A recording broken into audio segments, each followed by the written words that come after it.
O relógio marcava o fim de uma manhã comum. A televisão ligada, o café ainda quente na mesa e um silêncio tranquilo no ar. Mas, de repente, algo muda. Um aperto discreto no peito. Primeiro parece só um incômodo. Depois, uma pressão crescente, firme, que sobe pelo braço esquerdo e prende a respiração. Ele tenta se levantar. O corpo hesita. O ar parece mais pesado. Nenhum som, nenhuma voz, ninguém por perto. Só o próprio coração lutando em silêncio. O medo não chega gritando, ele chega calado. Surge quando você percebe que está sozinho e o corpo começa a falhar. Os segundos passam devagar, como se o tempo tivesse perdido o compasso. É nesse intervalo invisível que a mente desperta. Será que é isso? Será que o meu coração está parando? E então vem o instinto. Tentar respirar, se apoiar, entender o que está acontecendo. Mas o corpo não responde com clareza. O suor escorre, a visão embaça, e cada batida parece mais distante. O curioso é que, em situações assim, o tempo parece se esticar. 10 segundos viram uma eternidade. E é exatamente nesse pequeno espaço entre o desespero e a reação que tudo pode mudar. Porque há uma diferença brutal entre esperar ajuda e agir. Você não precisa ser médico, nem ter um desfibrilador em casa. Às vezes, o que define a vida e a morte é o que você faz, ou deixa de fazer, nesses 10 segundos. Então, antes de seguir, verifique se já está inscrito no canal. Assim você continua recebendo conteúdos que podem literalmente salvar vidas. E me diga nos comentários, se você estivesse sozinho e começasse a sentir o coração falhar, qual seria a sua reação? Comente agir, se acredita que conseguiria reagir, ou congelar se acha que o medo te paralisaria. Por fora, parece apenas uma dor. Por dentro, é uma guerra. Quando o coração começa a falhar, o que se passa dentro do corpo é uma sequência de eventos rápidos, precisos e implacáveis. Em questão de segundos, uma artéria pode se fechar, bloqueando o caminho do sangue. O combustível vital que carrega oxigênio para cada célula. Sem esse fluxo, o coração, que é um músculo, começa a sufocar. Imagine uma cidade inteira perdendo energia de uma vez. As luzes apagam, os sinais somem, os motores param. É exatamente isso que acontece dentro de você. O coração tenta bombear, mas o caminho está bloqueado.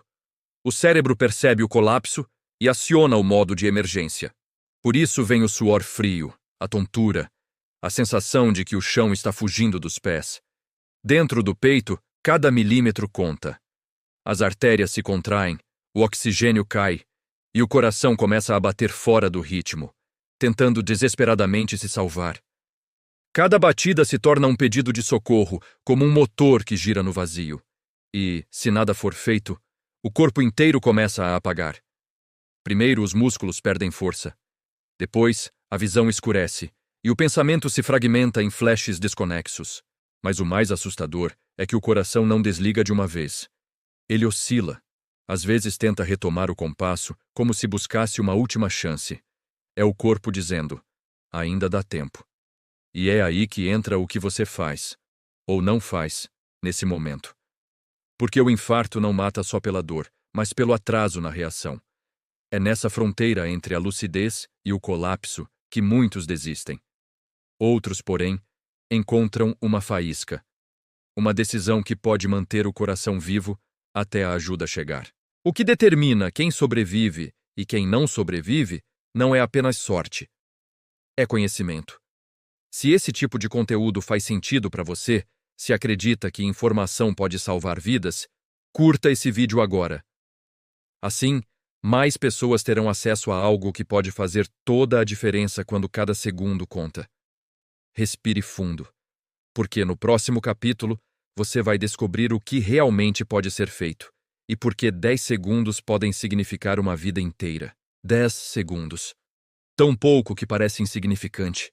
Mas em um infarto, é nesse curto intervalo que o destino começa a ser escrito. Nos primeiros 2 segundos, o corpo ainda tenta entender o que está acontecendo. O coração envia sinais confusos, o cérebro reage com um alerta difuso. É o momento em que o medo surge, não como pânico, mas como uma intuição profunda de que algo está muito errado. Entre o terceiro e o quarto segundo, o fluxo de sangue começa a cair. O oxigênio deixa de chegar ao cérebro com a força de antes. A visão se turva, as mãos ficam frias e o corpo dá a sensação de estar afundando em si mesmo. É o instante em que muitos perdem o controle e se entregam, acreditando que já é tarde demais. Mas ainda não é. O coração, mesmo enfraquecido, continua pulsando, tentando se reorganizar. Ele envia descargas elétricas desordenadas, buscando um ritmo que faça o sangue voltar a circular. É o corpo lutando contra o colapso. Do 5º ao 7º segundo, essa é a brecha. O intervalo de resistência em que ainda há força suficiente para agir. O cérebro, embora confuso, mantém uma fagulha de consciência. E é exatamente essa fagulha que pode fazer toda a diferença. É nesse momento que a ação, qualquer movimento correto, muda tudo. Tentar respirar fundo, manter-se ereto, gerar pressão torácica com o próprio corpo. São segundos de instinto, mas também de escolha. Entre o 8º e o 10º segundo, o tempo se dilata. Parece que cada fração de segundo se alonga, que o mundo desacelera. É o corpo tentando sobreviver e a mente tentando decidir. A dor cresce, o som do próprio batimento se mistura ao silêncio da casa, e surge a pergunta que separa quem vive de quem parte. O que eu faço agora? Esses 10 segundos são um limiar invisível, o ponto onde o corpo ainda pode ser comandado, mas o medo tenta dominar.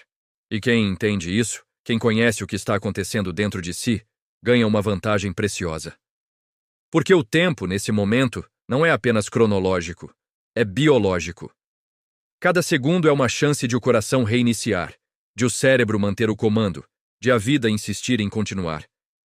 Imagine que o coração começa a perder o ritmo, como um tambor que se descoordena em uma orquestra. A pressão no peito aumenta, o ar parece preso, e cada batida soa mais fraca do que a anterior. É o ponto crítico, o momento em que agir faz toda a diferença. Pouca gente sabe, mas existe uma manobra de emergência capaz de manter o sangue circulando até a chegada de socorro.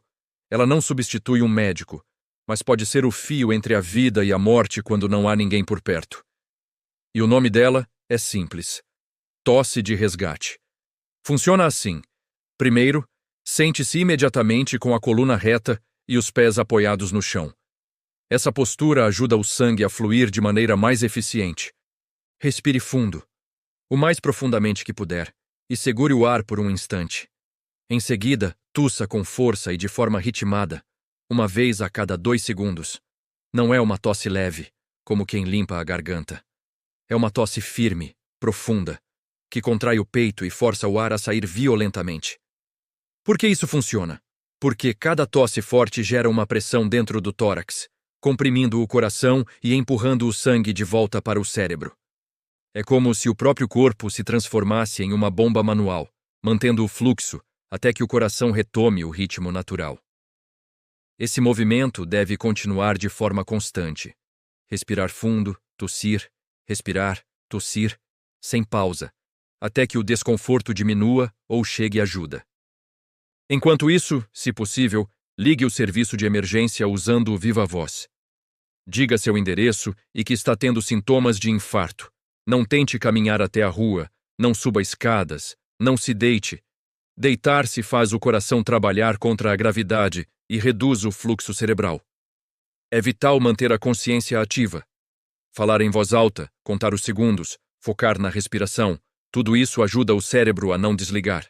Cada tosse é uma batida extra, um empurrão que mantém o sangue circulando.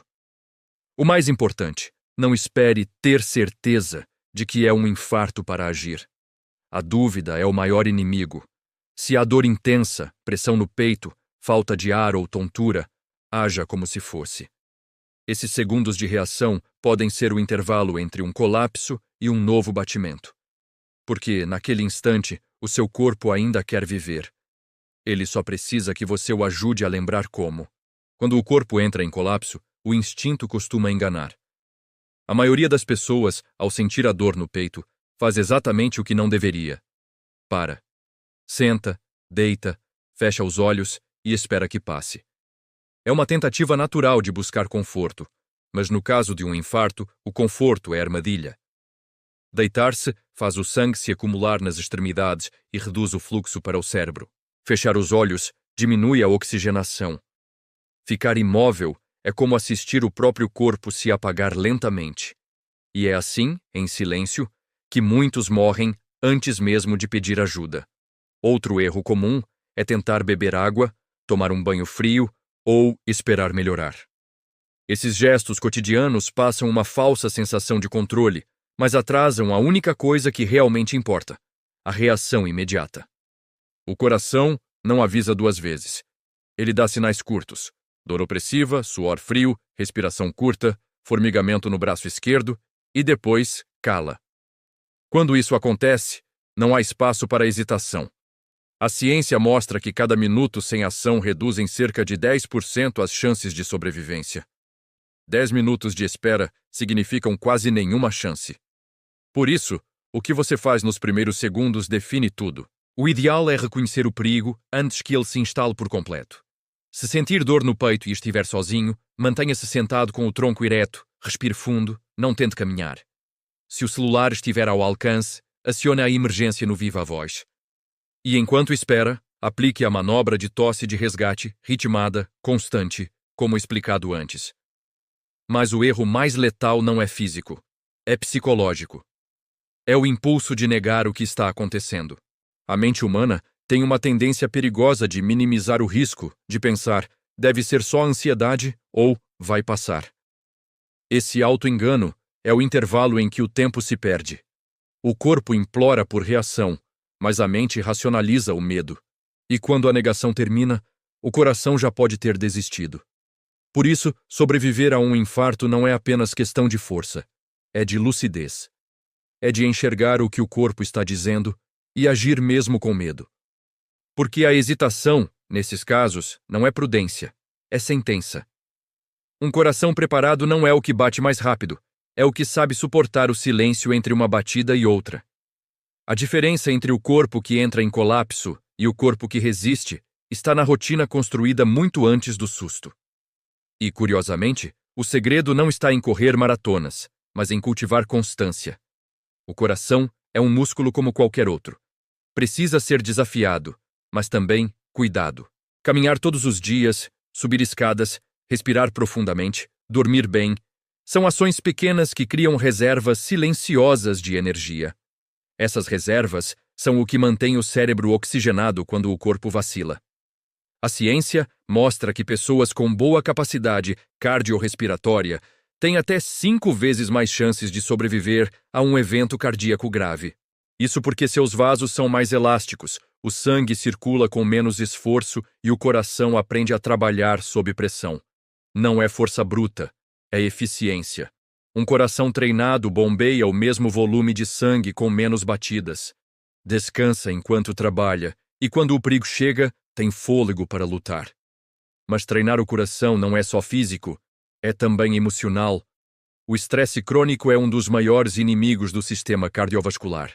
Cada explosão de raiva, cada noite mal dormida, cada preocupação guardada aumenta os níveis de cortisol e estreita as artérias, como se a própria vida fosse se comprimindo aos poucos. Aprender a respirar antes de reagir, a caminhar quando a mente pede pressa, é uma forma de treino invisível. Meditar, silenciar telas, andar descalço, olhar o horizonte. Tudo isso ensina o corpo a desacelerar e o coração a recuperar o compasso natural. Outro ponto crucial é a hidratação. O sangue precisa de volume e fluidez para circular. Um corpo desidratado obriga o coração a trabalhar dobrado. O mesmo vale para o sono. É durante o descanso que o ritmo cardíaco cai e o sistema nervoso reorganiza os comandos elétricos que controlam o pulso. Dormir bem é literalmente resetar o coração todas as noites. Treinar o coração é isso. Preparar-se para o improvável. É garantir que, quando o imprevisto chegar, o corpo saiba o que fazer e o medo não precise decidir por você. 10 segundos. Parece pouco, mas é tempo suficiente para o coração decidir se continua batendo ou se desiste. O curioso é que, para quem já passou por um infarto, o tempo muda de forma. Os segundos deixam de ser números no relógio e se transformam em memórias. Cada batida que volta é um lembrete de que a vida é, na verdade, um conjunto de instantes roubados da morte. Quando o coração para, ele não pergunta quantos anos você tem, quanto dinheiro guardou ou quantas metas deixou pela metade. Ele só quer saber se você o ouviu antes do silêncio. Porque o corpo sempre avisa. O problema é que quase ninguém escuta. Os sinais estão ali. O cansaço que você chama de preguiça, a falta de ar que você culpa no calor, o aperto no peito que você disfarça com um café. Pequenos pedidos de socorro que o coração faz em voz baixa, até que um dia grita. E se for ignorado, se cala de vez. Mas há algo poderoso em entender tudo isso. Saber o que fazer, conhecer seu corpo, agir no momento certo, é como recuperar o controle do próprio destino. É transformar medo em ação, pânico em clareza. E talvez esse seja o verdadeiro sentido de sobreviver. Não apenas continuar respirando, mas aprender a viver com mais atenção, mais presença, mais respeito ao que mantém você de pé. 10 segundos podem parecer insignificantes, mas, dentro deles, cabe uma vida inteira. Cabe o instante em que você decide lutar. Cabe o segundo em que o coração volta a pulsar. Cabe o primeiro suspiro de quem acaba de renascer. Por isso, se este vídeo te fez pensar, se tocou de alguma forma, inscreva-se no canal. Aqui, cada história é um lembrete de que o conhecimento pode salvar. Curta o vídeo para que ele alcance mais pessoas e ajude quem talvez nunca tenha ouvido falar sobre isso. E se quiser continuar aprendendo a cuidar do corpo que carrega sua história, assista aos outros vídeos do canal. Nos vemos no próximo. E até lá, cuide do seu coração. Ele é o único relógio que não pode parar.